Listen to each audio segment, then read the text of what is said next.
Hola amigos de Café y Oración, de Brian Coffee. En el día de hoy, en este conversatorio que tenemos tomándonos un café con una invitada muy especial, eh, esperamos que cada uno de ustedes en el día estudie los capítulos que corresponden. Corresponde Salmo 63, Salmo 64, Salmo 65 y Romanos capítulo 6. Esperamos que usted estudie, saque su tiempo con Dios, escudriñe. Lo que estamos haciendo aquí es un conversatorio de algunos puntos relevantes, algunos versículos relevantes que compartimos. Y el día de hoy, 3 de agosto, tenemos como invitada especial a Jessica Jiménez. Hola Jessica, ¿cómo te encuentras? Muy buenas noches, muy bien, gracias a Dios. Un gusto estar aquí contigo y con todos los Coffee Prayers. Gracias Jessica. Jessica, cuéntanos para que el auditorio de Café y Oración te conozca un poquito mejor. Cuéntanos algo de tu vida, lo que puedas contar, lo que quieras contar, algo breve. Claro que sí, pues bueno, mi nombre es Jessica Jiménez, tengo 39 años, tengo 9 años de haber llegado a los pies de Cristo. Gracias a Dios, me siento muy contenta de ello. En el 2020, pues tuve llamado a las misiones, para lo cual últimamente me he estado preparando para ir a llevar la palabra del Señor, no solo aquí a mi país, sino también a otras naciones, hasta lo último de la tierra, como nos lo dijo el Señor. Pero también, pues, aparte de estar en las cosas del Señor, pues también soy profesionista. Bueno, yo estudié aquí en México, hay una carrera que se llama químico farmacéutico biólogo. Me dedico al área de asuntos regulatorios, también trabajo en esa parte, pero pues creo que tanto podemos trabajar para el reino como también nuestra profesión. Entonces, ese es un poquito de quién es Jessica Jiménez. Muy bien, gracias Jessica. Gracias por compartir con nosotros en este día, eh, en estas jornadas tan largas de trabajo. Eh, Gracias por dedicar tiempo. Sí, pues me trae muy buenos recuerdos la Ciudad de México. La conozco desde la Ciudad de México, hace unos 25 años conozco la Ciudad de México. He pasado por la Ciudad de México por lo menos 20 veces. He ido a la Ciudad de México varias veces. Siempre paso por el Mercado Medellín de la Colonia Roma. ¿Lo conoces? Sí, El Mercado Medellín de la Colonia Roma se consiguen todos los productos colombianos en una plaza de mercado. ¿Sí lo sabía, Jessica? pues de que venían los productos colombianos, no, pero que sí una gran variedad de productos puedes encontrar ahí. Sí, cada vez, cuando puedo, he pasado, ¿no? Cuando puedo, paso porque ahí se consiguen todas las marcas de café comerciales, bueno, se consiguen productos importados que no se consiguen en otras ciudades de México. Bueno, la Ciudad de México es tan grande que se consigue lo que se necesite, una ciudad muy hermosa. Yo creo que tenemos unos 1000 museos aproximadamente y es una ciudad que tiene una oferta gastronómica muy buena. Eh, Uno mira la guía de restaurantes, de comidas variadas y hay comidas como de 200 naciones, es decir, es una cosa increíble la Ciudad de México, esa oferta gastronómica que tiene, una ciudad muy bonita, un clima parecido al de Bogotá, Colombia, muy, muy bonita. Y a pesar de que es tan grande, no es como uno se la imagina tan congestionada. Hay ciudades más pequeñas con problemas de más movilidad que la Ciudad de México. Así que hay gente que dice que por ser grande la ciudad, que no le gusta. A mí me gusta la Ciudad de México, el clima, la gente, la comida. En fin, yo me siento como en casa en la Ciudad de México. Es su casa, cuando quieran venir, son bienvenidos a Ciudad de México. Creo que, no porque sea mi país, pero sí es una ciudad muy bonita, hay mucho que ver, hay mucho que visitar, así que no lo duden, están totalmente invitados, amigos, a venir a Ciudad de México, son bienvenidos. Qué bueno. Bueno, eso es parte de este café, de compartir algo de lo que hacemos, de lo que conocemos, de lo que nos gusta. Bueno, vamos a ir entrando entonces porque tenemos unos salmos súper especiales, muy profundos y un capítulo en Romanos muy profundo. Jessica, ¿qué te llamó la atención del Salmo 63? Wow, creo que este salmo tiene mucho, mucho, mucho para dar. Desde que empieza hasta que termina. ¿Por qué? Empecemos desde el versículo 1. Ahí desde que empieza el salmo dices, wow. Porque como dice, oh Dios, tú eres mi Dios. Te buscaré con afán. Mi alma tiene sed de ti. Mi carne te anhela, cual tierra seca y árida donde no hay agua. O sea, sabemos que aquí nos lo está diciendo, tengo sed de ti, mi alma tiene sed de ti. Y eso es algo que todos tenemos siempre que hacer cada día, anhelar del Señor, así como nos da sed y así como necesitamos tomar agua para estar hidratados, también sabemos que el Señor nos alimenta y con su palabra, también, así lo dice su palabra, corren ríos de agua viva, o sea, Él es el agua, es, es lo que necesitamos. Jesús, basta. Y necesitamos eso para estar con Él. Creo que desde ahí empezamos, ¿no, William? Desde el primero creo que ya nos dice prácticamente que, que tenemos que anhelarlo todos los días. Así como tomamos agua, creo que también tenemos que anhelar de su palabra y de Él. Muy bien, muy bien. Sí, empieza muy interesante porque imagina cómo anhelará la tierra seca y árida, cómo anhelará el agua, ¿no? Y así es como lo anhela el salmista, ¿sí? Así es como lo anhela el salmista. Muy bien, Jessica. Así es. Continuemos. Sí. Eh, pues también algo que a mí me impresiona mucho de este salmo también es el versículo 9, porque dice, pero los que buscan mi vida para destruirla caerán a las profundidades de la tierra, serán entregados al poder de la espada, presas serán de las zorras, mas el rey se regocijará en Dios y todo el que por él jura se gloriará, porque la boca de los que dicen mentiras será cerrada. Creo que aquí lo que nos dice es cómo cuando nosotros creemos o pensamos, ¿verdad?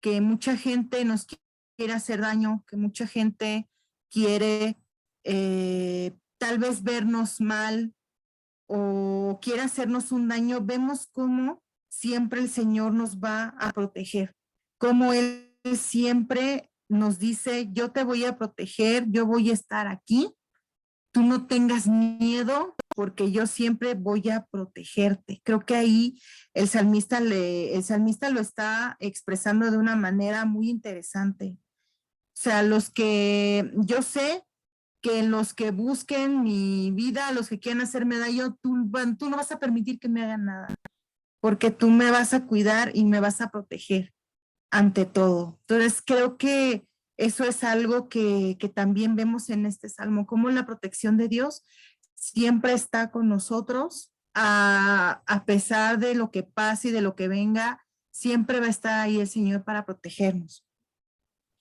Jessica, ¿tú has pasado por en tu vida, por algún caso parecido a ese que alguien te haya buscado para destruirte? Sí, por eso me llamó la atención esas dos partes del salmo, porque Sí, yo he vivido realmente como la gente a veces te envidia por la luz que tienes, te envidia por las bendiciones que Dios te da y no lo soporta. O sea, es gente que no tiene a Cristo y cuando lo ven o les molesta la luz que tienes o no pueden ver que tú eres feliz y bendecido, porque sí, o sea, te quieren destruir, quieren verte mal. Entonces, tú dices, wow, pues ahí, como más bien les hace falta conocer del Señor Sabe para... que algo que he notado en la lectura de estos salmos en estos días que estamos repasando nuevamente el libro de los salmos, encuentro que David tenía enemigos y pues bueno, de los enemigos se espera lo que los enemigos producen, ¿no? Que te ataquen. Pero David sufrió mucho en medio de todo, traición de la gente cercana, ¿sí? De sus hermanos biológicos, de sus amigos. Él sintió traición de la gente que estuvo con él, ¿sí? De esa gente menesterosa, endeudada, afligida, que se juntó con él, que él los hizo valientes y algunos de ellos como que lo traicionaron, familiares, conocidos. Eh, David, pues, en lo que se me ha hecho notorio en estos días que hemos estudiado Salmos, de cómo David sufre por la traición de la gente más cercana. ¿Te ha pasado eso, Jessica? A mí me ha pasado, no sé si a ti te ha pasado. Definitivamente, eh, pues aquí creo que les puedo dar un testimonio muy rápido. Yo sufrí traición de una persona cercana, persona de la iglesia, en donde él prácticamente pues estuvo conmigo por dinero, tal cual. Era como su interés nada más. Y pues les puedo decir que la palabra del Señor nos dice pues que nosotros debemos de bendecir a los que nos maldicen y de orar por nuestros enemigos, ¿verdad? Entonces, pues yo lo que hice fue perdonar la deuda de dinero que él tenía conmigo, porque el Espíritu Santo me lo reveló y me dijo que tenía que perdonar esa deuda. Claro. Y es duro porque a veces son las personas que tú confías, que crees que van a estar contigo, pero pues yo lo que hice fue aplicar lo que decía la Biblia, perdonar a esta persona y pero a veces es duro, pero cuando entendemos la palabra, pues creo que sí podemos dar perdón a las personas Claro. que nos traicionan y que tal vez Claro. abusan de nuestra confianza. Claro, para los amigos que nos escuchan en Café y Oración, entendiendo el tema del perdón de manera amplia, es nos hemos quedado muchas veces en la costumbre del perdón, digamos, de manera tradicional, de conceder un perdón, porque ahí se liberan emociones, se liberan ataduras emocionales y también espirituales. Pero también, si se puede, además del perdón, se necesita la restitución. Supongo que en ese caso no hubo restitución, no te restituyeron nada, pero, pero, pero también está el fijar límites, Jessica, el fijar límites, es decir, a una persona que se te perdona, pues no hay que dejarla que se acerque nuevamente porque seguramente va a reincidir en hacerte daño. Es decir, el perdón que le extendemos a alguien de manera generosa no significa que ese alguien se pueda volver a sentar en nuestra mesa o pueda tener contacto con nosotros, ¿no?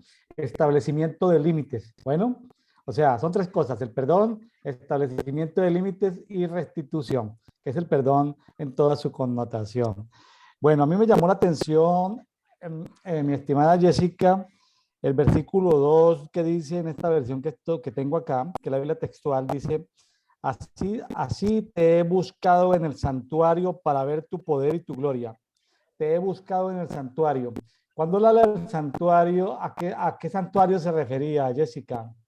A su tiempo a solas con Dios, en su casa, iglesia en casa, o él iba, o él iba al tabernáculo, o a dónde se dirigía. Cuando él habla del santuario, ¿qué lo buscó en el santuario? ¿Qué nos puedes decir de eso? ¿Dónde lo estaba buscando? ¿En cuál santuario? Mm, Pues creo que era con él mismo, creo que era donde él podía estar con el Padre, ¿no? Creo que era no necesariamente un lugar en específico, creo que era donde él pudiera estar para estar a solas con el Padre y ver y sentir la presencia del Padre. Sí, aquí el santuario pues es un lugar eminentemente espiritual, es un lugar celestial, donde lo encuentra. David, aparte de ser un valiente guerrero, era también profeta, veía cosas en el espíritu como un profeta y seguramente era un lugar celestial. Eh, Algo que también me llama la atención, Jessica, aquí del Salmo 63:6, es el tema que se ha puesto de moda, el tema de la meditación. La meditación vino a Occidente traído por religiones del Oriente, y la meditación basada en religiones orientales y en el yoga, la gente se mueve en unas frecuencias. Sin embargo, la meditación aparece en la palabra muchas veces, solo que la meditación en el Padre o en la lectura bíblica o esos momentos de quietud, de calmar el alma, pues se mueven otro tipo de ondas, ¿no? Ahorita pues vamos a entrar en el tema. Leo el Salmo 63:6. Cuando en mi lecho me acuerdo de ti, en ti medito. Entonces está hablando de meditación estilo bíblico, estilo como lo hacía Abraham, como lo hacía Isaac, como lo hacía Jacob, quedarse en silencio, en quietud, con su alma, con sus pensamientos quietos para que pudiera recibir del mundo espiritual esa conexión con Dios. Y dice, aparte de la meditación, que es una meditación bíblica, vamos a llamarlo meditación bíblica para que la gente no crea que estamos hablando de algo raro, algo esotérico, algo de la nueva era, que las tinieblas pues no crearon eso, sino se robaron ese diseño. Dice, en las vigilias de la noche. Entonces, pues entonces uno se pregunta, ¿y a qué hora duerme? Entonces, porque, claro, la noche arranca, la primera vigilia es de las 18 horas a las 21, o sea, a las 9 de la noche. La segunda vigilia es de las 9 de la noche a las 12 de la noche. La tercera vigilia de la noche es de las 12 de la noche a las 3 de la madrugada. La cuarta vigilia de las 3 a las 6. Y vemos diferentes pasajes de la escritura en el que tienen que ver con las vigilias de la noche, ¿no? Pero es la que habla de las vigilias de la noche. Entonces yo me pregunto, oye, pero en las vigilias, es decir, como que tiene un sueño ligero y como que medita, aún durmiendo, se levanta y medita. Y había sacado tiempo en estos días para orar por temas que me acongojaban, piedritas en el zapato, y saqué tiempo, y también por intercesión de personas muy queridas que están pasando por pruebas, sufrimientos. Entonces me despertaba yo varias veces en la noche y y decía, pero ¿por qué me tengo que despertar tantas veces? Y otra vez como que, y me despertaba, pero que había orado en el día. Entonces, hay veces también me doy cuenta, eso me pasaba pues en estos días que estoy dando por esos dos puntos en especial de oración, pero también a veces le pasa a uno que a veces uno cansado con el día laboral pesado y sin embargo el Espíritu Santo le da por despertarlo a uno. A él le gusta, por ejemplo, despertarme a mí en la cuarta vigilia de la noche, 3, 4, 5 de la mañana, pues yo quisiera dormir hasta las 6, 7 de la mañana, pero no, a él se le ocurre despertarme a esa hora. No sé si te ha pasado eso, Jessica, en alguna parte de tu vida. Sí, de hecho, van varias ocasiones en las que me despierto en la madrugada y sí digo, ay, creo que quieres que ore, Señor, quieres que hable contigo a esta hora. Sí, pero creo que también las madrugadas son muy buenas para hablar con el Señor. Entonces, si alguno de ustedes no lo ha intentado, créanme que orar de madrugada es bastante bueno. Sientes mucho. creo que la presencia del Señor siempre se siente cada que oramos, pero creo que las madrugadas también es muy especial. Muy especial.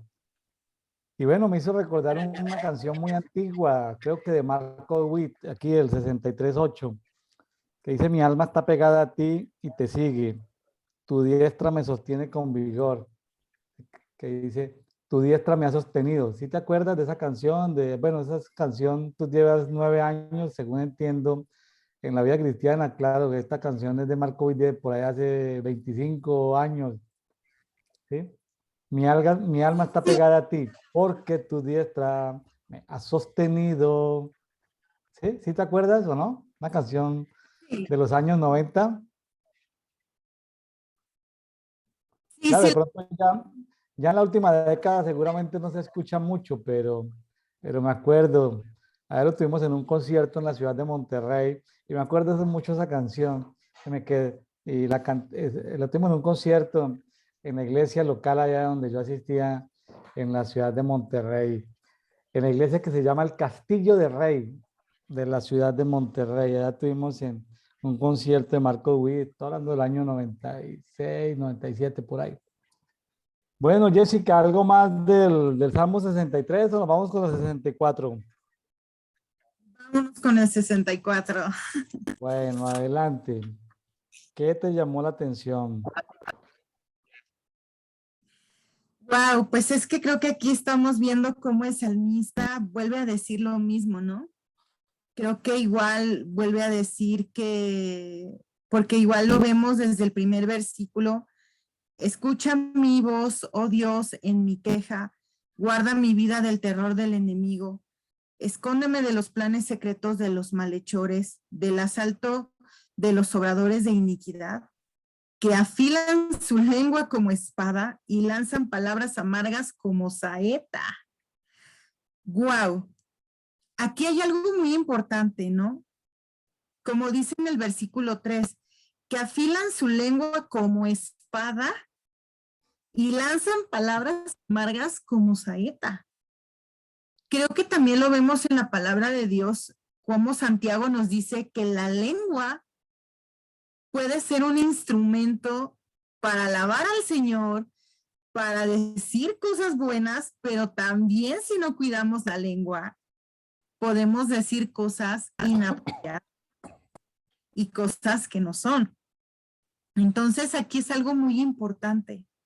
¿Por qué? Porque aquí el salmista está diciendo eso, es que guárdame de los que me quieren hacer mal, de los que me quieren hacer iniquidad, de mis enemigos, pero que está diciendo, cuídame de lo que dicen de mí, porque están viendo que van a decir, pues dice, que afilan su lengua como espada y lanzan palabras amargas como saeta. O sea, ¿cuántas veces eh, si no cuidamos lo que decimos, podemos herir a alguien más? Claro, Podemos, de alguna manera podemos herir a alguien, podemos, como nuestra lengua y nuestra boca puede ser para bendecir, pero también para maldecir. Y como lo vemos en la palabra del Señor también lo que dice, que lo que nosotros hablamos es de lo que está en nuestro corazón. Entonces creo que aquí es tanto cuidar nuestro corazón como cuidar lo que decimos, pero que lo que digamos sea para bendecir y no para maldecir. claro, aquí. Sí, de acuerdo. Aquí noto que este salmo, que tiene 10 versículos, Salmo 64, los primeros 6 versículos se describe eh, algo especial.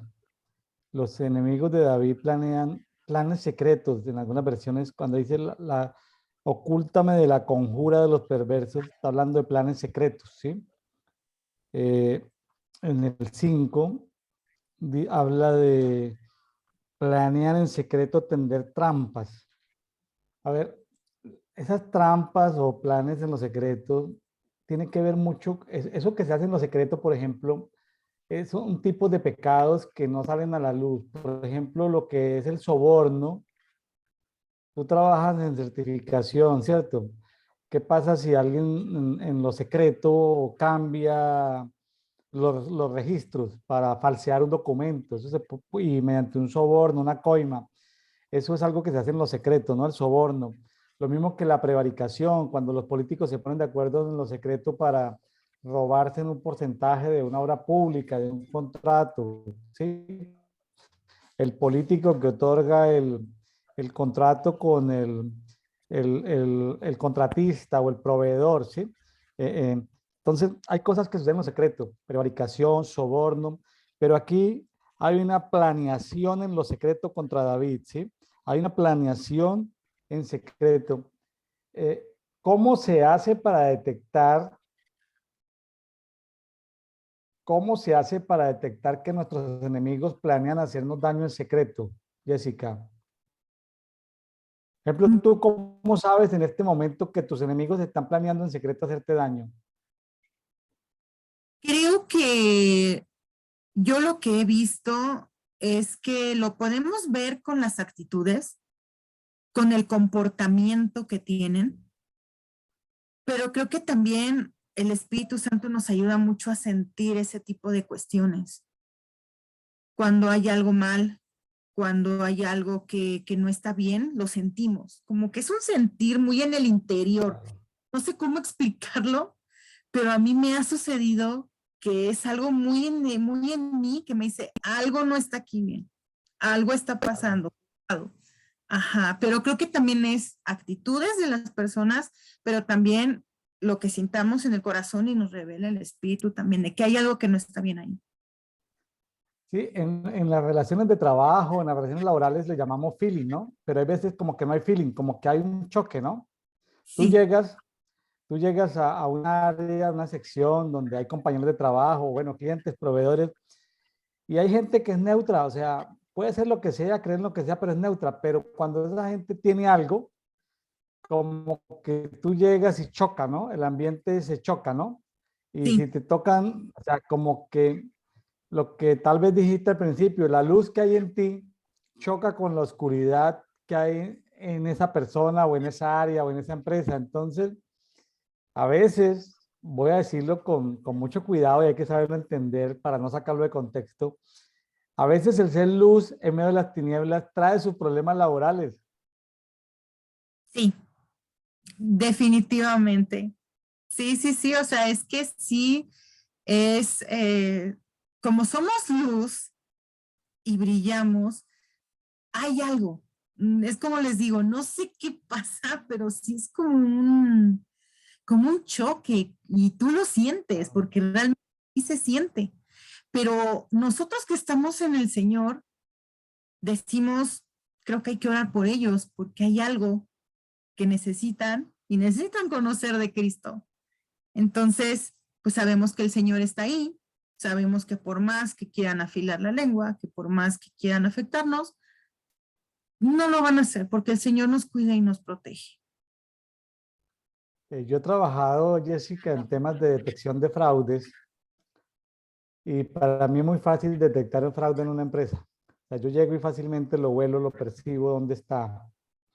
Es decir, eso es así, pero claro, como yo tengo que cobrar una consultoría, pues no lo puedo decir así a la primera, ni decir que el Espíritu Santo me guió o por alguna habilidad espiritual que tengo, un don, pues sí, tengo que entonces pedir registros, pedir formatos, pedir cosas, mirar, auditar procesos, auditar resultados, pero, pero uno, es decir, cuando uno desarrolla esas habilidades, digo habilidades entre comillas, ¿no?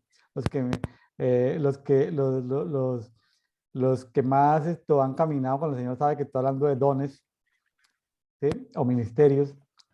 O, entonces, qué interesante ver que cómo esos dones le sirven a uno también en la parte laboral, ¿no? De poder uno detectar dónde huele mal, ¿no? Dónde huele mal en las empresas, ¿sí? Entonces, claro, la prevaricación, a veces las cosas ocultas son difíciles de encontrar, pero uno puede orar, ¿no? Y los amigos que de Café de Oración que nos están escuchando, si tú estás en una empresa tú y tienes que ver con un trabajo de supervisión, de auditoría, sí, sencillamente decir, Espíritu Santo, ilústrame, muéstrame, ¿sí? ¿Dónde puede haber oscuridad en esta empresa? ¿Dónde hay cosas ocultas? ¿Dónde hay cifras que no cuadran? Registros que no cuadran.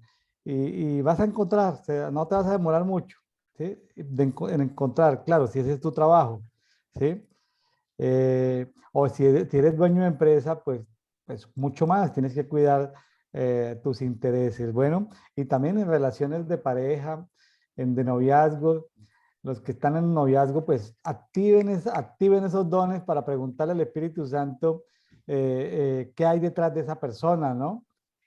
Caras vemos, a veces corazones no sabemos y a veces como que hay cosas muy evidentes, pero que la gente que está en un proceso de enamoramiento, eh, eh, como que pasa por un proceso de enseguecimiento, ¿no? Y no quiere ver lo que todo el mundo está viendo o quiere negarse a una realidad, ¿sí? Entonces, eso es importante. Eso es importante el poder aquel punto, como los 6 primeros versículos de este Salmo 64, hablan de como de cosas ocultas en lo secreto. Hay que sacar lo que está debajo del tapete, ¿no? Hay que exponerlo, hay que exponerlo, ¿sí? Sí, pero fíjate cómo termina el Salmo, y creo que eso es algo que importantísimo porque dice, versículo 7, pero Dios les disparará con saeta, repentinamente serán heridos, vuelven su lengua tropezadero contra sí mismos, todos los que los vean menearán la cabeza, entonces todos los hombres temerán y declararán la obra de Dios y considerarán sus hechos. El justo se alegrará en el Señor y en él se refugiará y todos los rectos de corazón se gloriarán. O sea, a final de cuentas, lo que aquí trata de decir es que hagan lo que hagan, que ellos se van a dar cuenta que lo que están haciendo no es correcto. O sea, de alguna forma, cuando dice, vuelven su lengua tropezadero contra sí mismos, todos los que los vean menearán la cabeza, entonces todos los hombres temerán y declararán la obra de Dios y considerarán sus hechos. O sea, que a final de cuentas se van a dar cuenta que lo que hacen no es correcto, que Dios va a Claro. ayudarlos para que ellos vean que lo que están haciendo no es lo correcto delante de Él. Entonces es cuando dices, wow, gloria a Dios Cuello. Mire que aquí aparece una herramienta, ¿no? Que podemos orar la Biblia, ¿no? Podemos orar la palabra.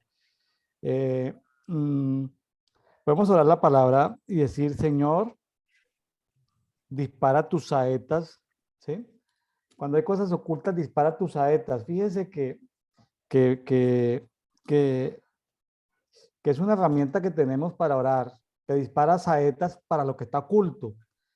Eh, en algunas oportunidades lo que yo he hecho, porque si uno va una vez al mes a un proceso de asesoría y todo esto, y cuando yo detecto cosas, lo que yo le digo a la gente, aquí habla del espanto, ¿sí? Se tropiezan, el 8 se tropiezan, la lengua se les tropieza, ¿sí? La gente queda, que no saben qué decir. Y también esto, se espantan. Entonces, lo que yo les he dicho, o sea, lo que yo he usado, es decirles, bueno, yo vengo tal día, el próximo mes o en 15 días, ¿sí? Espero que estos estén. Vamos a arreglar esto. Si hay algo que no está registrado o que está oculto, espero que lo hayan arreglado. Y si han hecho algo malo, yo ya sé que han hecho algo malo, pero y si han hecho algo malo, espero no volverlos a ver por acá en esta empresa. Sí, cuando vuelvo normalmente no están. Normalmente los ladrones se han ido. Ya entonces uno puede evidenciar las fallas y ahí sí viene el dueño de la empresa. Ay, pero ¿cómo así? Si ese era mi contador desde hace 30 años, pero si esa era fulanita, mi contadora de hace 10 años, pero ese era mi segundo, mi sugerente, mi primo, mi hermano, mi compadre, y se han ido. Entonces ya cuando se han ido es mucho mejor para uno ya evidenciar los hallazgos y decir, mire lo que se perdió, mire lo que se robaron, ¿sí? Entonces, yo sí he sido testigo de lo que pasa en el Salmo 64:8, de que se tropiezan, no saben dar respuesta, no saben dar respuesta y se espantan y temen. Entonces, pero aquí hoy, 3 de agosto, estoy ganando con una herramienta más que es decirle al Señor, Señor, ante la prevaricación que es oculta, ante el soborno que es oculto y ante los planes perversos que son ocultos o ante la corrupción que es oculta, decirle al Padre Eterno, a Elohim, dice aquí en mi Biblia, dispara tus saetas, dispara tus saetas. Él disparará sus saetas, ¿sí? Seguramente algunos la podrán ver en el espíritu, otros no lo verán, pero sea como sea, que lo vea, que no lo vea, él dispara sus saetas porque le estamos orando conforme a Salmo 64, capítulo 8. Perdón, Salmo 64, versículo 8. Entonces mire que esa es una perlita que yo encuentro hoy, voy a anotar aquí, para, para postear este versículo de oro, ¿sí? Este versículo de oro, porque es algo que podemos usar. Él no se va a ofender de que le estemos pidiendo cosas que están no conforme a su palabra, sino están conforme a su palabra. Mire, ya ha ganado, yo gané esa perlita haciendo este devocional diario en este día, mi estimada Jessica. ¿Cómo le parece? Súper. La verdad, creo que vamos bastante bien. Creo que el Señor está hablándonos de una manera maravillosa. Los salmos van muy acorde a lo que estamos hablando. Creo que el Señor no se equivoca, ¿verdad? Muy bien, Jessica. Entonces vámonos para el Salmo 65. Así es. Sí, pues aquí este salmo, pues creo que como lo dice, ¿no? Nos resalta la generosidad de Dios que tiene con nosotros todos los días, cómo Él nos ama, nos perdona. Wow, es que aquí hay mucho que mencionar, pero simplemente desde que empieza, ¿verdad? Versículos 1 al 4, desde ahí ya podemos ver, dice, silencio habrá delante de ti y alabanza en Sión, oh Dios. Y a ti se cumplirá el voto. Oh tú que escuchas la oración, hasta ti viene todo hombre. Las iniquidades prevalecen contra mí, mas nuestras transgresiones tú las perdonas. Cuán bienaventurado es el que tú escoges y acercas a ti para que moten tus atrios. Seremos saciados con el bien de tu casa, tu santo templo.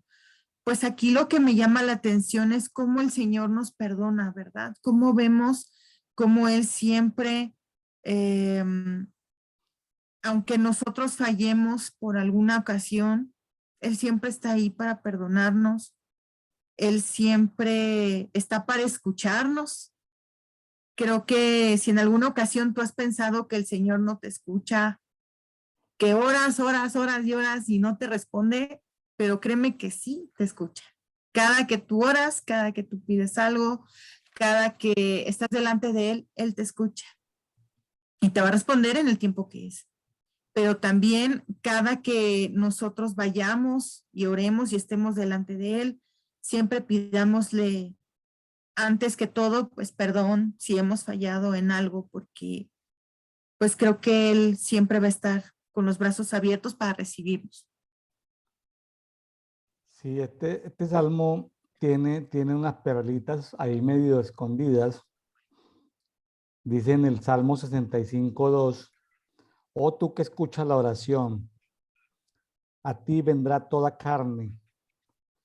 Ese a ti vendrá toda carne es algo profético, es algo profético que estaba viendo David, porque toda carne vendrá a él. Está hablando de que toda carne vendrá a Jesucristo. Entonces, eso que dice a ti vendrá toda carne, en otras versiones habla de que, en otras versiones habla de la tabernaculización de Jesús que está narrada en Juan 1:14, lo va a leer. Juan 1:14 dice, y el Logo se hizo carne y tabernaculizó es decir, vivió o acampó, ¿sí? Se tabernaculizó entre nosotros y contemplamos su gloria. Gloria como el unigénito del Padre, lleno de gracia y de verdad. Entonces, eso de que a ti vendrá toda carne es algo profético, de que toda carne tendría que venir a Él. ¿Por qué tenemos que venir a Él? Porque, porque Él se tabernaculizó. Y donde dice en el 3 que dice, pero tú mismo harás expiación por nuestras transgresiones, todo eso está narrado en Isaías 63, 53, del 6 al 10, no lo voy a leer por cuestión de tiempo, pero qué interesante ver que, que, que, que ahí están estas perlitas que tienen que ver con la obra redentora de nuestro Señor Jesucristo, ¿sí? Y, y dice en el 4, cuán bienaventurado es aquel a quien tú escoges. Ya ves, Jessica, que unos son los llamados y otros son los escogidos. El llamado, pues, su función es seguir. En cambio, el escogido, su función no es solamente seguir. El escogido también, aparte de seguir, tiene que servir. Entonces dice, aquí está hablando de escogido, bienaventurado aquel a quien tú escoges y haces que se acerque a ti para que more en sus atrios. O sea, servir en sus atrios. ¿Qué es servir en sus atrios? Seremos saciados del bien de tu casa. Está con casa con C mayúscula, de tu santo templo. Es un versículo para adoradores, para intercesores, para gente que se acerca a Él, ¿no? Para gente que tiene un llamado especial para morar en su santo templo. O sea, muchos son los llamados, ¿sí? Los llamados siguen, pero menos o pocos son los escogidos. Los escogidos siguen y sirven. Hay un tercer nivel que son los fieles y un cuarto nivel que son los verdaderos. Pero bueno, aquí está hablando de ese segundo nivel que son los escogidos. Escogido para adorar, escogido para interceder, ¿sí? Es decir, escogido para morar en sus atrios. Claro, por supuesto que no se puede quedar todo el tiempo físicamente viviendo en los atrios porque tiene que salir a trabajar, a evangelizar, a predicar, a compartir, a convivir con otras personas, ¿sí?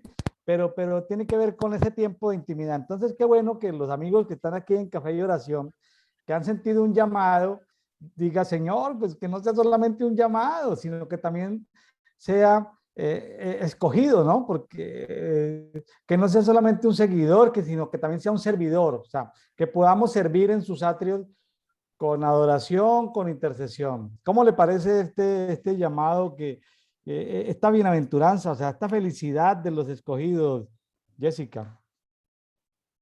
Sí, realmente es muy cierto lo que comentas, porque sí hay como que esa diferencia, ¿no? Pero a final de cuentas, creo que debemos siempre decirle al Señor, tú me elegiste, aquí estoy y te voy a seguir y voy a llevar tu palabra como no lo has dicho. Te voy a seguir y a servir. Acuérdate que a Jesús lo seguían, por ejemplo, los llamados 20,000 personas. En una conferencia que Jesús tenía, una predicación, tenía 20,000. Eran seguidores. Y el seguidor va a escuchar y va a comer pan físico y pan espiritual. Pero eso no, esos eran estos llamados, pero escogidos como 500 que andaban todo el tiempo con él. Como decimos en México, la bola que andaba con Jesús eran 500, o sea, mujeres, discípulos que andaban con él, esos le servían, ¿no? Estaban sirviendo, estaban colaborando, ¿sí? Entonces ya son servidores. Bueno, que es diferente porque el servidor no espera solamente comer pan físico, comer pan espiritual, sino también espera, por ejemplo, Jesús ahí andaba, hay un grupo de mujeres financiadas en el ministerio de Jesús, entonces ahí tenía sus financiadoras del ministerio y también tenía los 70 esos que mandó de dos en dos a evangelizar, ¿sí? Los comisionó como misioneros, como lo que hablaba de que había recibido un llamado a las misiones, esos que iban de dos en dos echando fuera demonios, sanando a los enfermos, predicando el evangelio del reino, el evangelio de la salvación, ¿sí? Etcétera, etcétera. Ese grupo. Entonces, ¿qué más encontramos en este Salmo 65, mi estimada Jessica? Pues creo que también hay algo muy bonito en el versículo 7, pero leemos desde el 5 para continuar. Dice, con grandes Bueno, prodigios nos respondes en justicia, oh Dios de nuestra salvación, confianza de todos los términos de la tierra y del más lejano mar. Afirma los montes con su poder, ceñido de potencia, el que calma el rugido de los mares, el estruendo de las olas y el tumulto de los pueblos. Por eso los que moran en los confines de la tierra temen tus obras. Tú haces cantar de júbilo a la aurora y al ocaso. Creo que cuando dice que el que calma el rugido de los mares y el estruendo de las olas, yo lo veo como cuando hay algún problema o alguna situación complicada en tu vida. Cuando hay cuando tú piensas que no le ves salida a alguna situación, ¿no? Que es algo complicado, que es algo difícil. Creo que el Señor tiene el control y Él siempre va a, va a dar la solución a cualquier problema que tú tengas. Por eso dice así, que Él calme el rugido de los mares y el estruendo de las olas. O sea, que Él, sea cual sea tu problema, sea cual sea tu situación, Él siempre te va a dar la solución y no te va a dejar solo en el problema en el que estés, sea enfermedad, sea económico, sea familiar, de lo que sea, creo que el Señor siempre te va a dar la solución a tus problemas y va a calmar la tempestad que haya o que estés pasando en este momento. sí, así es. Mire, Jessica, que aquí en la Biblia que yo tengo aquí, Biblia textual, Salmo 65, en el versículo 8, dice, no habla de obras, sino habla de portentos. Dice, por eso los que habitan en los últimos confines temen delante de sus portentos. Tuve la oportunidad de estudiar con un equipo de evangelistas de Costa Rica el tema portentos. El tema portentos es como un milagro grande. El tema portentos es algo es algo, o sea, no es un milagrito pequeñito. Por ejemplo, que Dios te sane el dolor de un ojo, pues es una sanidad, ¿sí? Pero que que una persona no tenga ojos y que mediante una oración le aparezcan ojos, se le creen ojos nuevos, es un portento, ¿sí? Que una persona no tenga un riñón, ¿sí? Porque, y que se ore y que luego le tomen la radiografía y le aparezca otro riñón, eso es un portento.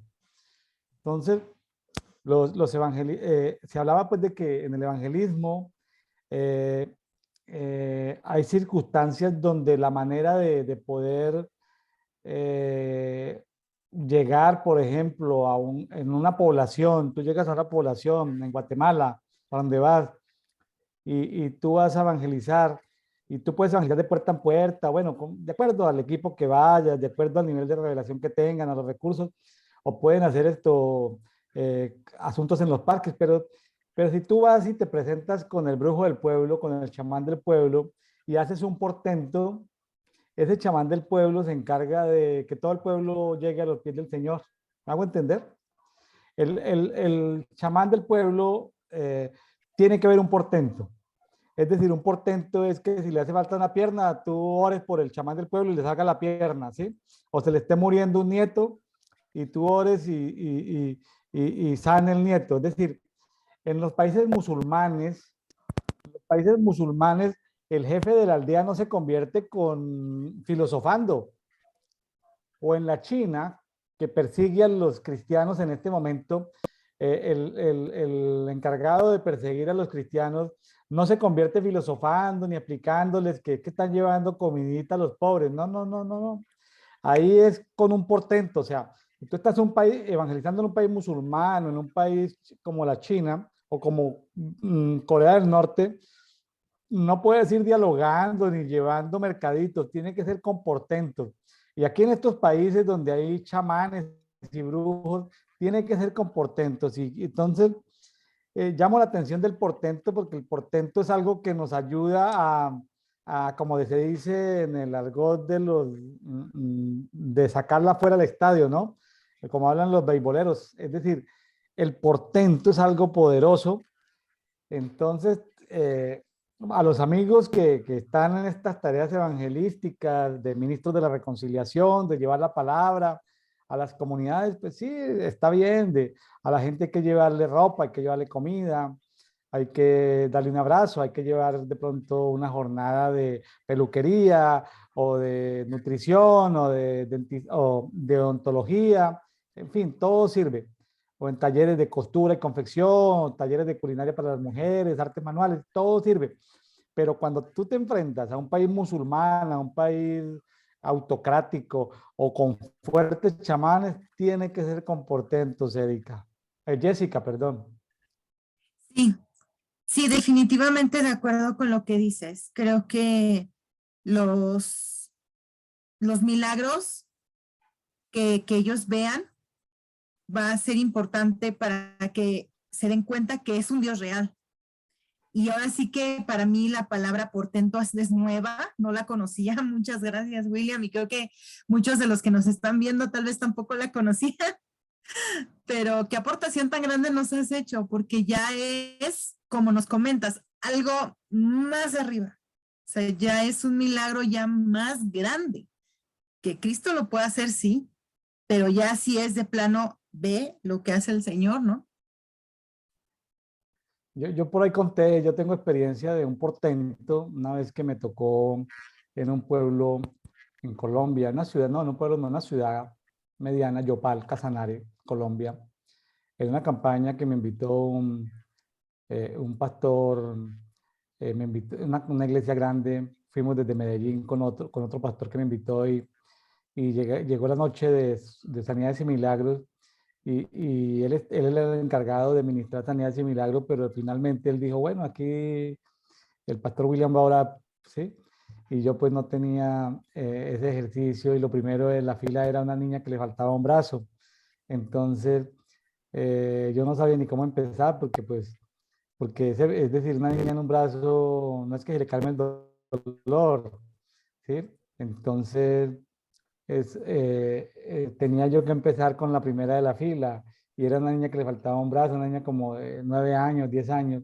Y bueno, oramos y por ahí debe estar el video, le salió un brazo, completamente le salió un brazo. Entonces, eso es un portento, por ejemplo. Eso es un portento, eso es un portento.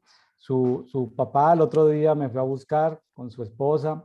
eh, Él no creía para nada en Dios, un hombre muy rico, dueño de varias gasolineras y apareció muy contento, con ganas de reconciliarse con Dios por ese milagro en su única hija. Él no quiso volver a tener hijas o hijos justamente porque su única hija había nacido sin un brazo. Y mire qué bonito el Señor, o sea, yo no me imaginé que yo fuera a salir de instrumento, pero eso es un portento, por ejemplo. Gloria a Dios por ello. Ese es un portento que queda uno así como, wow, o sea, no, después de eso sí, después de eso sí fue algo maravilloso.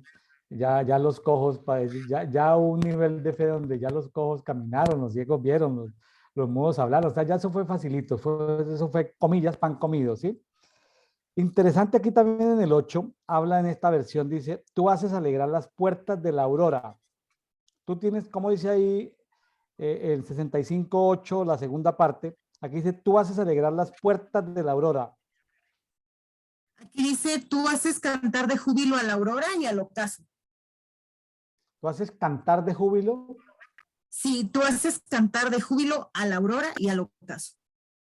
Fíjese que hace como unos 3 o 4 años hubo un movimiento muy grande porque hace 800 años un personaje llamado Francisco de Asís, empezó a meditar y a hacer toda una revolución y a entrar en contacto con la naturaleza. Entonces, pero luego la iglesia dominante de la época tapó todo ese avivamiento tapó todo ese avivamiento que hubo en 1220 por allá, hace 800 años, lo tapó y se robaron, es decir, apagaron todo ese movimiento de reforma que tenía que ver con la naturaleza. Los discípulos de Francisco de Asís hablaban con los animales, le hablaban a las plantas, se abrían portales tremendos. Yo en ese movimiento que hubo de redescubrir ese es lo que llaman aquí las puertas de la aurora o los portales. Yo me compré como 6 libros en una iglesia, en diferentes librerías católicas. Son libros muy pesados de Francisco de Asís porque es teología muy pesada y es pesada, pero hay unas perlitas que ellos lo muestran como alegorías. Y San Francisco de Asís habló con las aves, y San Francisco de Asís habló con las plantas, y San Francisco de Asís proclamó a las nubes, y se dejaron llevar por el viento. Ellos lo muestran como alegorías, pero es decir, la lectura es pesada porque a mí no me gusta leer esos libros de teología tan pesada, pero podía tractar esos aspectos que ellos llamaban como alegorías, como mucha gente que dice que los salmos son alegorías. ¿Sí? Como si esto fuera cuenticos para niños, cuenticos de hadas, ¿no? Cuenticos infantiles, de que son cosas imaginarias, ¿no? Aquí cuando habla de las puertas de la aurora, entonces hace como 3 o 4 años yo empecé a levantarme en la cuarta vigilia, a levantarme antes del amanecer, a estar en quietud esperando el amanecer. Y al principio, pues no pasa nada, pero con el tiempo también me iba a la playa al amanecer, justo a las puertas de la aurora, entonces se abren puertas al alba, ¿sí? Entre la cuarta vigilia, digamos, en una hora antes, 5, 5:30, a veces, aquí donde yo estoy amanece, en tiempos de verano amanece a las 5:40, pero en tiempos de invierno amanece 6:40, ¿sí? Entonces, nos íbamos con mi esposa a esperar el amanecer, a ver las puertas de la aurora y fue algo muy bonito, algo que aprendimos porque algunos de los que me están escuchando de diferentes naciones que han sido parte de todo ese movimiento de portalitas o de estar pendientes de la aurora, pues es algo maravilloso que le ha traído niveles de revelación muy altos a mucha gente. Y aquí en esta Biblia, que es una Biblia de estudio, pues está clarísimo el tema de las puertas de la aurora. Parece algo como medio loco para mucha gente. Oye, pero ¿qué están hablando? ¿Sí? Pues sí, las puertas de la aurora tienen algo en especial cuando se abren. Entonces, como decía un amigo de la Argentina, por ahí está grabado el programa con él de Juan Varela. Ahí lo pueden buscar en los canales donde estamos haciendo estos programas hablando con Juan Varela, que es experto en intercesión intergaláctica, o sea, planetaria, galaxias, todo eso. Les habla de que muchas galaxias están en oscuridad, ¿sí? En oscuridad, planetas que se han revelado. Entonces, hay como ciertos portales o ciertas como ductos de luz que se abren para que los hijos de Dios podamos esto, pasar hacia lugares celestiales, ¿no? Entonces son temas así como medio raros, pero pueden buscar el programa ahí con Juan Varela de Argentina, un programa muy interesante que grabamos con él en estos días, lo pueden buscar ahí, muy interesante que habla de eso y deja claridad porque hay gente que ha avanzado en intercesión que tiene que ver con astronomía, ¿no? Que a veces la Biblia habla de los astros, de las estrellas, del Orión, del Mazarot, de Cetus, de una cantidad de cosas y no entendemos y creemos que eso es una cosa ahí alegórica. Pues hay gente que ha avanzado en eso, ¿no? Entonces, eh, los invito a que busquen ese conversatorio en dedito, devocional diario para todos, que hicimos con nuestro amigo Juan Varela de Argentina. Bueno, Jessica, ¿algo más del Salmo 65? No, ya nada más. Bueno, muy bien. Entonces, eh, muy bien. Vamos para el Salmo. Ah, ya se nos acabaron los salmos. Qué rápido. Bueno, vamos para 3 salmos. Vamos para, vea, así conversadito cómo nos ha rendido el tiempo. Romanos 6. Romanos capítulo 6. Sí, creo que, wow, también aquí hay mucho que comentar, ¿verdad? Creo que hay demasiado que comentar, pero bueno, simplemente desde que empieza igual, hay cosas bastante importantes. Desde el versículo 1 le iba a decir hasta el 4, pero no. Creo que es hasta el 8, porque dice, ¿qué diremos entonces? ¿Continuaremos en pecado para que la gracia abunde? De ningún modo. Nosotros que hemos muerto al pecado, ¿cómo viviremos aún en él? ¿O no sabéis que todos los que hemos sido bautizados en Cristo Jesús hemos sido bautizados en su muerte? Por tanto, hemos sido sepultados con él por medio del bautismo para muerte, a fin de que como Cristo resucitó de entre los muertos para la gloria del Padre, así también nosotros andemos en novedad de vida. Porque si hemos sido unidos a Él en la semejanza de su muerte, ciertamente lo seremos también en la semejanza de su resurrección.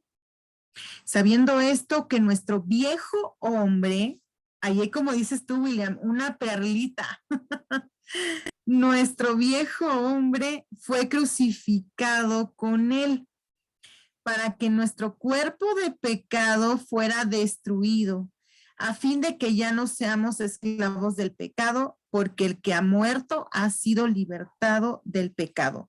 Y si hemos muerto con Cristo, creemos que también viviremos con Él. Wow, hay muchas perlitas aquí.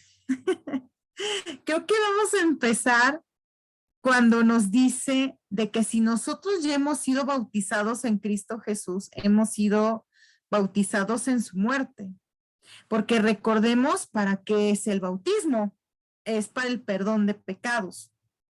Entonces, cuando nosotros decidimos seguir a Cristo y cuando nosotros lo aceptamos como nuestro Señor y Salvador y estuvimos arrepentidos y tuvimos ese arrepentimiento en nuestro corazón, pues, ¿qué hicimos? Fuimos y nos bautizamos en agua. Pero también cuando estamos en el bautismo en agua, recordemos que cuando nos bautizan, representa 3 etapas. Cuando, no sé, los que me están viendo, si tú ya eres bautizado, creo que ya lo viviste, pero los que no, pues lo explicamos. Cuando tú vas a ser bautizado en agua, al momento de que te sumergen en el agua, ahí simboliza ya que estás, digamos que cuando estás de pie primero y oran por ti, ahí simboliza la muerte. O sea, que tú ya estás muriendo al yo, a todo. Y cuando te sumergen en el agua, ahí simboliza la sepultura. O sea, que ya prácticamente ya es adiós al viejo hombre, a lo que eras, y resurrección, que ya eres una nueva criatura.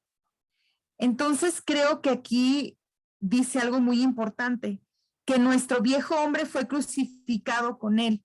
Entonces hay ocasiones en las que no ha muerto el viejo hombre y a veces todavía queremos, ay, es que no sé, no lo quiero decir que hagamos lo que queremos porque no, pero a veces no queremos, o a veces no queremos aceptar la voluntad de Dios y todavía sigue el yo en nosotros. No sé si estoy más o menos en lo cierto, William, con esto.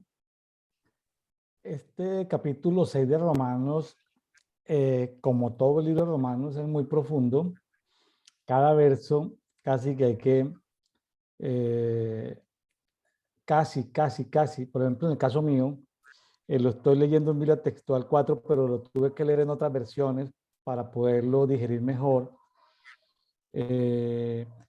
Aquí yo recomendaría para este Romanos 6, por lo menos en el día de hoy, me costó mucho trabajo la lectura en Biblia textual, y lo tuve que leer en Palabra de Dios para Todos, PDT, y en la TLA. traducción lenguaje actual, porque lo habla de manera sencilla y clara, ¿sí? Aquí no se está hablando de cosas profundas, digamos, de nombres específicos de Dios, porque estas Biblias de estos lenguajes actualizados, PDT, Palabra de Dios para Todos, traducción lenguaje actual, nos ayudan a entender mucho esto. Por ejemplo, cuando dice en el 6.1 que si pecamos, y pregunta que si pecamos para que Dios nos perdone más. Entonces, pues no, nosotros no pecamos para que Dios nos perdone más, pero fíjense que en eso ha caído mucho a la iglesia católica, la iglesia carismática y la iglesia evangélica tradicional ha caído mucho en eso. Cada 8 días la gente se reúne a pedir perdón por los pecados. Entonces, ¿qué tipo de iglesia puede ser esa? Que se reúnan a pedir perdón por los pecados cada 8 días, cuando se supone que el que ya está en Cristo no peca. Ojo, el que está en Cristo ya no peca, se supone, pero la religión ha hecho que la gente viva ahí todo el tiempo, ¿no? En el Evangelio de la Salvación. Y en el, por ejemplo, y eso lo aclara muy bien Palabra de Dios para Todos. En la TLA, traducción lenguaje actual, en el 6.2 dice, si ya no tenemos que ver con el pecado, ya no podemos seguir pecando, ¿sí? Si ya no tenemos que ver con el pecado, si el pecado ya no está en nosotros, pues ¿cómo vamos a seguir pecando? Y en el 6.3 dice que los bautizados nos unimos a Jesús en su muerte. Claro, bautizados en agua nos unimos a Jesús en su muerte. Claro, pues nosotros no sufrimos los dolores de la muerte, ¿no? Porque la muerte, pues a Jesús le trajo mucha aflicción. Nosotros lo que sentimos es ahí, es un pequeño refrigerio. Si el agua está fría o está tibiecita, eso no. Pero fíjese que en la India nos contaban misioneros que han ido a la India, y ya que te gustan las misiones, esto, Jessica, o tienes llamado a las misiones, ¿cómo te parece que en la India los hindúes no se oponen a que alguien acepte a Jesucristo? Es decir, la fórmula popular de los evangélicos, oración de salvación, que la gente acepte a Jesucristo. Los hindúes no se oponen a eso. Que un familiar asista a una iglesia, no se oponen a eso. ¿Sabe ellos a qué se oponen en la India? Se oponen a que la persona se bautice. Si la persona se bautiza, esa noche antes matan al que va a bautizar. Queman la iglesia, pues el templo, que matan al pastor, bueno, hacen lo que sea. Ellos, si algo les molesta a esas entidades espirituales que se mueven en la India, es, eh, no les gusta que alguien se vaya a bautizar en agua, porque saben que hay cosas en el mundo espiritual que suceden. Ya ven que los yugos se sueltan, las cadenas se sueltan, porque cuando la persona se está sumergiendo en agua, se están rompiendo cadenas, están saliendo de cárceles, hay sanidades, hay un millón de cosas en el mundo espiritual, que el mundo espiritual las entiende, y por eso es que los que practican el hinduismo se oponen tanto a que una persona se bautice en agua. ¿Cómo le parece eso, Jessica? Sí, es que realmente recordemos que en la India hay mucha persecución de cristianos.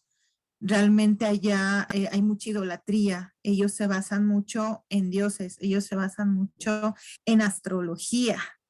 Entonces, sí, realmente allá hay mucha persecución. De hecho, recordemos que está la ventana 1040 y la India es parte de los países de la ventana 1040, en donde hay mucha persecución, todo lo que es Medio Oriente, todo lo que es la India. Por eso oremos por ellos, porque sí, todos los que estén allá de misioneros, para que el Señor los cuide y los proteja. Sí, el bautismo en agua tiene, y en este tiempo lo que yo he encontrado alrededor del bautismo es que en los primeros siglos, después de que los discípulos de Juan, por ejemplo, que siguieron en Éfeso, ¿sí? Lo que llaman los padres apostólicos, que hay cierta historia entre el siglo primero al siglo cuarto, en esa iglesia post-apostólica, algo que he encontrado, que es que la gente, los obispos, si llegaba queja a uno de los pastores principales, en esos primeros siglos, de que la persona no había sido sumergida 3 veces en agua, si llegaba esa información, el ministro era destituido. Si había un testigo que decía, sí, él lo bautizó con una sola inmersión, ya quedaba destituido. Eso nos ha hecho preguntar a muchos estudiosos de la Biblia y de la historia, porque ellos sumergían en el nombre del Padre, en el nombre del Hijo y en el nombre del Espíritu Santo. Eso no es común en ninguna iglesia carismática ni ninguna iglesia evangélica, no es común. Entonces, la pregunta del millón es, ¿por qué destituían a un ministro del evangelio en los primeros 3 siglos antes de que la iglesia católica se adueñara del movimiento espiritual y lo apagara? ¿Por qué destituían a un ministro del evangelio que solamente sumergía a la persona una sola vez en el agua, lo expulsaban del ministerio? Muy interesante, no quiero que esto sea un aspecto doctrinal, que nos metamos en contienda, en pelea, simplemente se lo dejo ahí a los amigos que nos escuchan como un dato histórico. Cuando uno se quiere como sacudir y salir y como investigar la historia, uno tiene que hacerse preguntas, ¿por qué lo hacían? ¿Sí? ¿Por qué lo hacían? ¿Sí? ¿Por qué lo hacían? Entonces, y que el Espíritu Santo le hable al que estudia la historia, que la investigue, es decir, aquí no estamos hablando de dogmas de fe, ni de una cosa, ni de la otra, ¿sí? Porque, por ejemplo, hay gente en las cárceles que los bautizan con gotitas de agua, ¿no? Y está bien, ¿sí? Está bien, está bien. Entonces, como lo mismo que encontramos estudiando sobre los temas de bautismo, es que hay personas que en su vida ellos aprovechaban la visita de un ministro que venía, de un padre apostólico que venía a visitarlos, y la comunidad aprovechaba para volverse a hacer bautizar, o sea, lo que podríamos llamar técnicamente hoy en día rebautizarse. Entonces, aparecían como dogmas ¿sí? Como dogmas evangélicos que no se puede decir dogmas. Lo otro que vemos en Hechos de los Apóstoles es que había gente por ejemplo, cuando Felipe fue predicando, que se traspuso, eso es un portento, por ejemplo, trasponerse es un portento. Felipe llegó y le apareció al ministro de Finanzas de Etiopía y estaba leyendo un rollo del libro de Isaías, y él dijo, bueno, pues aquí hay algo, aquí hay un cuerpo de agua, ¿me pueden bautizar? O sea, de una. O como Pablo ahí en la cárcel, que luego hay un temblor y en la cárcel, la diga que estuvimos estudiando Hechos de los Apóstoles, y entonces eh, el jefe de la cárcel se quería suicidar porque era hombre muerto. Por lo menos si él se mataba, por lo menos iban a tener piedad de su familia, no iban a matar a su familia, pero si él los dejaba salir, pues lo mataban a él y mataban a su familia. Entonces Pablo le dice, tranquilo, aquí estamos todos. Y él como bautiza de una vez a toda su familia. A veces nos llenamos de tantos dogmas en las iglesias evangélicas que tiene que ser que la persona haya hecho curso de bautismo, que ofrende, que sea buen testimonio y mil cosas más para poder bautizar. ¿Sí? O sea, ahí aparecen muchas cosas que lo que hacemos es, la religión a veces nos hace ponerle trabas al verdadero mover de Dios. Y ahora, no, esto no es un estudio de teología, simplemente tómenlo como un apunte. Como dice el apóstol Pablo, escúchenlo, retengan lo bueno, desechen lo que no les parezca, ¿sí? Este no es un programa de teología, entonces aquí no estamos con los teólogos ni con los filósofos discutiendo esto, sino simplemente es hacer del evangelio algo más práctico, ¿sí? Si tú estás de misiones y la persona se convierte y quiere ser bautizada en el momento, pues bautícela, ¿sí? Bautícela. Si la persona que quiere hacer bautizar al otro día, pues bautícela, ¿sí? No problem, ¿sí? Que tenga que tomar un curso, claro, es muy bueno cuando se puede tener cierta educación cristiana alrededor del tema del bautismo, pero si no se tienen los medios, ¿qué se puede hacer? Bueno, Interesante de todas maneras estas versiones. Me llama la atención esto. Aquí aparece en el 6.13 algo que se llaman instrumentos de iniquidad. Y hay instrumentos, son como vasijas, como herramientas, como tools, ¿sí? Instrumentos de iniquidad. O sea, la persona puede hacer de su cuerpo adicto al pecado, ¿sí? O su cuerpo encadenado al pecado. El que peca es porque está encadenado al pecado, ¿sí?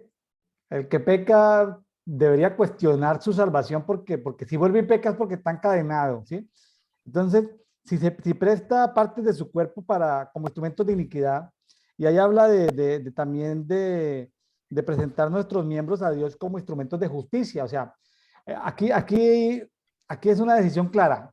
O nuestro cuerpo, las partes de nuestro cuerpo, ojos, manos, eh, órganos, bueno, todos, o son instrumentos de iniquidad o son instrumentos de justicia. Es la pregunta que nos tenemos que hacer.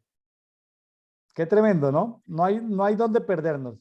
Si estamos unidos a Jesucristo en su muerte y en su resurrección, como dice aquí Romanos 6, que estamos unidos en su muerte y en su resurrección. ¿Correcto? ¿Estamos de acuerdo, Jessica? De Si estamos acuerdo. unidos en su muerte y en su resurrección, entonces los miembros de nuestro cuerpo no deben ser instrumentos de iniquidad, deben ser instrumentos de justicia. Qué bonito eso, ¿no le parece? Muy hermoso y creo que la palabra es muy clara. Creo que simplemente el ejemplo que les puedo poner son nuestras manos. Simplemente cuando nosotros vamos a orar por alguien que tiene alguna necesidad, ¿qué hacemos? Lo tocamos, pedimos por su sanidad, pedimos porque el Señor haga el milagro. Y creo que nuestras manos son hermosas porque velas, o sea, ahora sí que te invito a que veas tus manos. Son bonitas, ¿no? El Señor te da unas manos hermosas, pero que tus manos sean usadas para, para ministrar, para, para sanar, pero que siempre estén limpias, que no, que no estén sucias. Siempre cuidemos eso y que todos los miembros de nuestro cuerpo también, porque igual la palabra del Señor lo dice, ¿no? De nuestros ojos, que si no cuidamos lo que vemos, también nuestros ojos, o sea, por ahí entran, ¿no? O vemos cosas que no son adecuadas o no son apropiadas. Entonces aquí lo dice muy claro y lo engloba, que todo nuestro cuerpo, pero si lo vemos también en Mateo, menciona lo de los ojos, menciona que los cuidemos. Entonces sí es muy importante cuidar nuestro cuerpo entero para la honra y la gloria del Señor y no pecar más con él. Sí, y también esa misma disyuntiva la plantean en el 6.16. En el 6.16, Romanos 6.16, se habla de que tenemos dos opciones: pecado para muerte u obediencia para justicia. ¿Sí? ¿Cómo dice ahí en tu Biblia el 6.16? Dice, ¿no sabéis que cuando os presentáis a alguno como esclavos para obedecerle, sois esclavos de aquel a quien obedecéis, ya sea del pecado para muerte o de la obediencia para justicia? Correcto, solamente tenemos dos opciones: pecado para muerte o obediencia para justicia. En el 6.18 casi que vuelve a repetir lo mismo: somos libres del pecado o esclavos de la justicia. ¿Cómo dice ahí? Y habiendo sido libertados del pecado, os habéis hecho siervos de la justicia. Siervos de la justicia. Y el 6.19 también vuelve otra vez: o somos esclavos del pecado o somos esclavos de la justicia. Así es, aquí dice, hablo en términos humanos, por causa de la debilidad de vuestra carne, porque de la manera que presentéis vuestros miembros como esclavos a la impureza y a la iniquidad, para iniquidad, así ahora presentad vuestros miembros como esclavos a la justicia para santificación. ¿Qué nos está diciendo ahí? Tú ya tienes que vivir en santidad y ya no tienes por qué estar en el pecado. Claro, claro. La persona que ha muerto en Jesucristo y ha resucitado en Jesucristo, se le hace imposible pecar. Voy a decirlo de una manera como un poco comillas. Aunque quiera pecar, se le hace imposible pecar. Y no es un juego de palabras, porque ya no está dentro de ese sistema espiritual de muerte y de pecado. Como no tiene nada que ver con la muerte y con el pecado, Entonces, sencillamente, sin hacer ningún esfuerzo, que dice, ay, pastor, es que a mí me es imposible, no, está en un sistema está enredado ahí con el pecado y con la muerte, está enredado. Es decir, la persona que ha muerto en Jesucristo y resucitado en Jesucristo, como lo dice el pasaje, vuelvo y repito, aunque quiera pecar, se le hace imposible pecar, es decir, y no es nada difícil. Entonces, esa cultura tradicional de que, ay, es que es muy difícil tener una vida de santidad. Esos son argumentos de gente que habla desde las cadenas de la muerte y del pecado, y aquí establece como una paradoja. Si somos libres del pecado, es porque somos esclavos de la justicia. O dicho de otra manera, si somos libres de la justicia, si nos liberamos de la justicia, es porque somos esclavos del pecado. A ver, resumiendo, o es pecado o es justicia. Si tú eres un hijo de la justicia, ¿sí?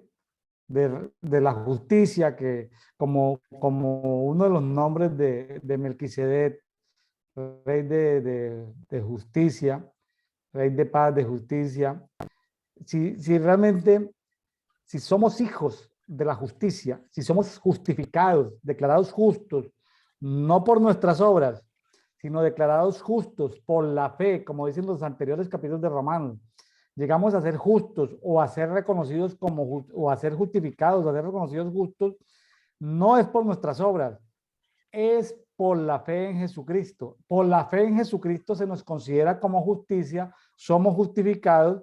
Ahora, después de que somos justificados, es decir, somos reconocidos como justos, ahí sí vienen las obras de justicia. Las obras sí son importantes, pero no antes de, sino después de. Las obras después de ser justos son las que necesitamos hacer.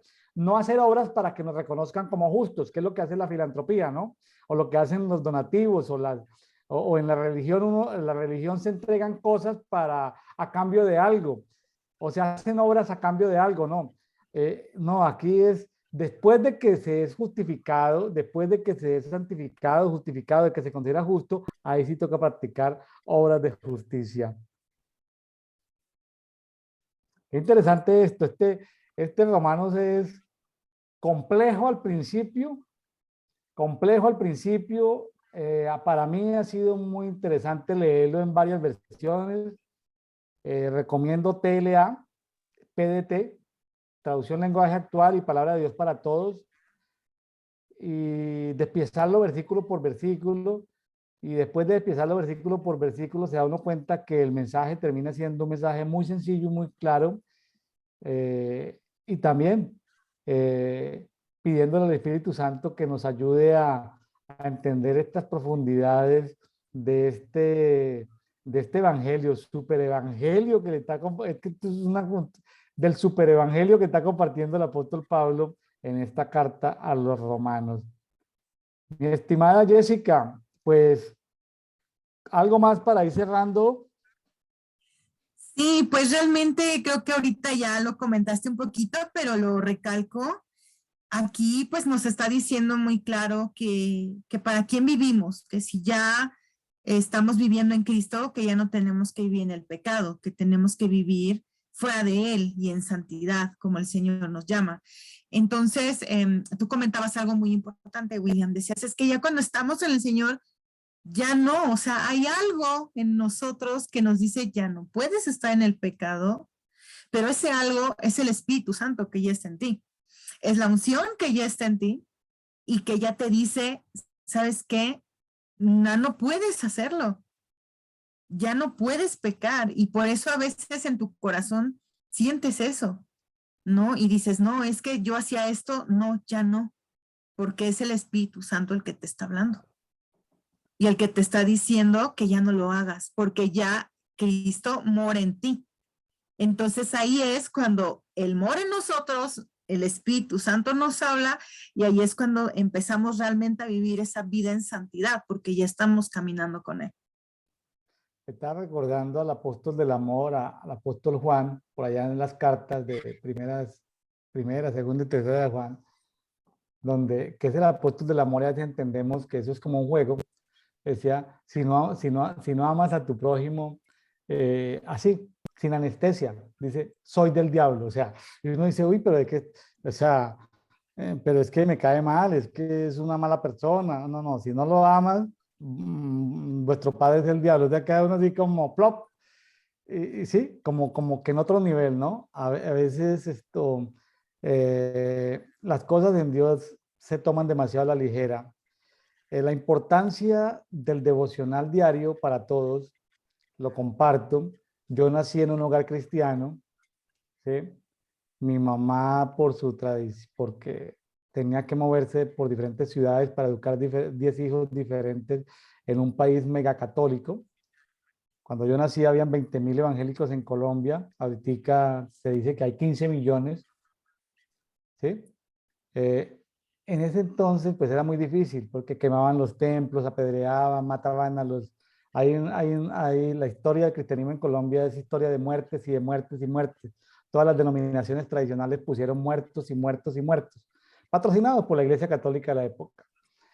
Entonces, era muy difícil todo esto de hacer iglesia y todo esto. Entonces, mi mamá parte de ella tenía iglesia en casa, biblioteca en casa, escuela en casa, industria en casa, ella le daba empleo a mujeres. Entonces, yo lo he contado varias veces, pero a los 8 años ya me había hecho leer la Biblia 5 veces. Entonces, y memorizando versículos y libros completos. En ese entonces solamente existía la Reina Valera 60. Afortunadamente en los últimos años pues han salido muchas versiones ya actualizadas por los rollos del Qumran, esos rollos que descubrieron el siglo pasado y que han actualizado muchos versículos, que no lo tiene actualizado Reina Valera 60. Entonces, pues en ese tiempo era pura Reina Valera y entonces yo me aburría demasiado en las escuelas dominicales, como los maestros de escuela dominical hablaban de un versículo, y yo como joven me aburría en esas predicaciones, en esas enseñanzas de los pastores, como tenía que viajar en diferentes ciudades por mi trabajo como ingeniero en diferentes ciudades, me aburría que el pastor gastara 45 minutos, que gastara una hora y que solamente hablara de 2, 3 versículos, echara un poco de chistes, hablara de 3 versículos. En cambio, leyendo la Biblia en un año, asegura uno por lo menos en una semana, asegura uno leer por lo menos 20 a 25 capítulos de la Biblia. Es muy diferente leer uno a la semana, alimento para su espíritu, 25 capítulos. Es muy diferente leer 25 capítulos que ir a una iglesia cada 8 días a escuchar medio capítulo, un salmo o a escuchar 3 versículos. Entonces, eh, entonces en esta nueva ola que tenemos los maestros de la palabra, queremos insistir que se haga ese esfuerzo de por lo menos leer la Biblia en un año para que cuando una persona lea a la semana 25 capítulos, eh, a la vuelta de 3 o 4 meses le van a parecer aburridores todas las predicaciones que escucha, porque es la nota sin esencia, es como esos consomés que no tienen sustancia, ¿sí?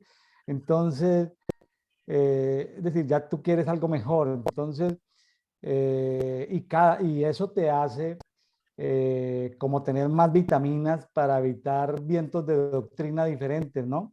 Te hace más sólido y te hace más útil en el reino. Entonces, amigos que nos escuchan, muy bueno que puedan entrar ahí al programa que está en nuestro grupo público en Facebook, Café y Oración. Ahí está la guía en la parte de archivos está la guía de la lectura de la Biblia día por día durante el mes de agosto.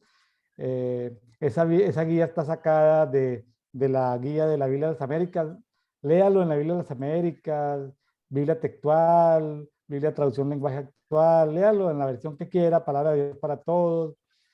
Léalo en la versión que quiera, con el énfasis que quiera, pero lea la Biblia. Es lo que queremos, que le lea la Biblia. Aquí no estamos haciendo teología, no estamos haciendo filosofía de la Biblia, estamos compartiendo pasajes de la Biblia que nos llamó la atención y estamos nutriéndonos en un conversatorio de café y oración. Jessica, de mi parte, pues muchas gracias por el esfuerzo en medio del día a día, el trabajo, los horarios extendidos, la gran ciudad de México, el gran estado de México, que son 50 millones de personas ahí todo lo que es esto, la congestión de la ciudad y del estado de México. De mi parte, Jessica, muchas gracias por haber compartido con nosotros y gracias por, por su interés en compartir. Y bueno, todos estamos aprendiendo de la palabra del Señor. Cada vez que nos exponemos a la palabra del Señor, decimos, wow, no me había visto esto, no había encontrado esto nuevo me resalta. Yo cada vez leo la Biblia menos como alegorías, o sea, entendiendo que es una realidad lo que dice ahí, menos poesía, más realidad. Y el que me lo plantea como alegoría, el que me lo plantea como poesía, es porque seguramente, escasamente habrá leído la Biblia una sola vez en su vida, o habrá leído parcialmente la Biblia, o estudiará la Biblia transversalmente buscando temas o buscando predicaciones. Pero pues uno entre más profundiza se da cuenta que menos alegorías hay, menos poesía hay y más realidad hay. O sea, el mundo espiritual es más real que el mundo natural. Por eso tenemos que acostumbrarnos a vivir en sobrenaturalidad, que lo sobrenatural sea nuestra verdadera forma natural de vivir. Jessica, muchas gracias. Muchísimas gracias a ti, William, por esta oportunidad. Creo que a pesar de del todo el vivir de la ciudad, el tráfico y demás, pues creo que primero está el reino y un placer para mí aprender tanto de ti como de la palabra del Señor, de todo lo que estudiamos hoy. Y pues a todos los que nos están viendo, pues bendiciones. Espero que esto haya sido de bendición para tu vida. Seguramente la palabra de Dios no vuelve a él vacía. Es algo que nosotros a veces no entendemos, pero penetra hasta lo más profundo de nuestro ser, saca tinieblas por ahí ocultas, que a veces tenemos áreas por ahí que no las hemos expuestos a la luz, pero aparecen cositas. Y bueno, que la luz, que la luz de la palabra nos alumbre a todos, espíritu, alma y cuerpo. Bendiciones para todos. Nos vemos el día de mañana en Devocional Diario para Todos. Bendiciones. Bendiciones para todos.